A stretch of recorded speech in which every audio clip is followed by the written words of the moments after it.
Richard Williamson. I'm an estate planning attorney. This is my 30th year as an attorney. So this video is informational. It's intended to let you know what the basics of estate planning are so that you can use that information either with us or with your own attorney, however you choose.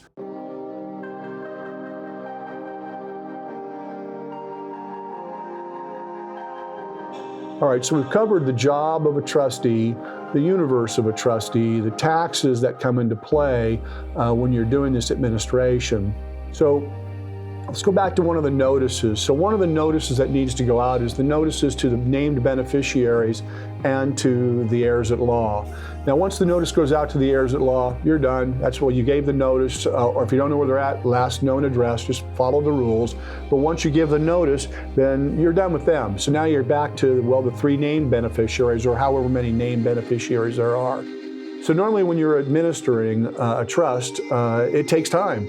One of the things, that notice that goes out to the beneficiaries has a very official format to it, and it gives them a notice that they have 120 days in which to dispute the terms of the trust. Now, that may make you cringe, but it's not them saying you have 120 days to say, I don't like this. It's 120 days to step up and say, hey, you're working off of a 2016 document, and I have one that was done 2 years later.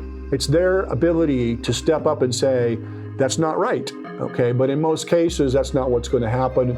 It does, but it's fairly rare. So 120 days is probably the minimum amount of time that it will take to settle a trust. Why I'm talking about this is, if you've never settled a trust, you're gonna find out it's a lot of work. So all the different financial accounts that you have to deal with, every one of them is going to have a different process, a different procedure. They're going to want different things. There was a day when I could walk into Bank of America as a trustee and close an account.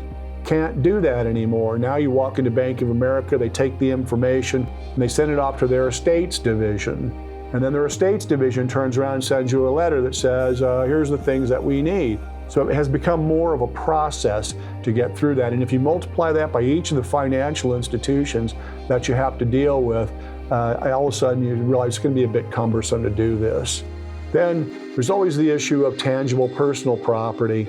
So most of the time in an estate, there's not a whole lot of value in personal property. Nobody cares about your sofa or your dining room table. Sometimes, but most of the time is not. So it's really a matter of, well, how do you deal with that? And that's just a conversation with beneficiaries and with yourself. And then the terms of the trust will often dictate what happens with tangible personal property. So again, it's just a process. But these are the things that you need to do. And then the smart thing to do at the end of a trust settlement is to do a settlement agreement between the trustee and the beneficiaries. Now, you don't send yourself a settlement agreement, obviously. So between the trustee and the beneficiaries, just saying, this is the money that came in, these were the assets, so this is the income of funds, these are the funds that were spent on the different things, different expenses throughout the process. You want to hold a reserve usually for taxes that usually have to get filed the year after, so you want to explain that in the settlement agreement. And then you go through that and you say, in the terms of the trust say, goes in 3 equal shares. As such, the proposed distribution is $100,000, $100,000, $100,000. And then you have them sign off on that, just saying, yes, we agree that you've done your job as the trustee of the trust. And with that comes a release of liabilities, what you want to do, just so that you're saying, don't come back and ask me questions 2 years from now. If you have questions, ask me now. So the whole purpose of it is for you to bring closure to the settlement of that estate. Fairly important, especially if you have antagonistic beneficiaries. You want to be able to bring it to a conclusion. So that's the job as a successor trustee. That's what you're in for. So it is a bit of work. Get ready for it.